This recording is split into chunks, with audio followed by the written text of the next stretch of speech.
حدثنا عبد الله بن يوسف قال أخبرنا مالك عن أبي الزناد عن الأعرج عن أبي هريرة أن رسول الله صلى الله عليه وسلم قال: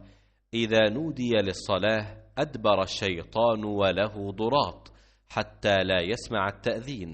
فإذا قضى النداء أقبل، حتى إذا ثوب بالصلاة أدبر، حتى إذا قضى التثويب أقبل، حتى يخطر بين المرء ونفسه يقول: اذكر كذا اذكر كذا، لما لم يكن يذكر، حتى يظل الرجل لا يدري كم صلى.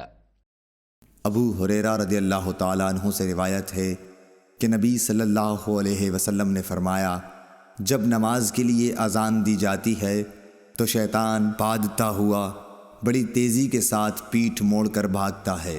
ताकि अज़ान की आवाज़ न सुन सके, और जब अज़ान ख़त्म हो जाती है तो फिर वापस आ जाता है, लेकिन जूँ ही तकबीर शुरू हुई वो फिर पीठ मोड़कर भागता है। जब तकबीर भी ख़त्म हो जाती है तो शैतान दोबारा आ जाता है और नमाजी के दिल में वसवसे डालता है, कहता है कि फ़लाँ बात याद कर, फ़लाँ बात याद कर। उन बातों की शैतान याद दहानी कराता है जिनका इसे ख्याल भी न था, और इस तरह इस शख्स को ये भी याद नहीं रहता कि उसने कितनी रकअतें पढ़ी हैं। सही बुखारी हदीस नंबर 608।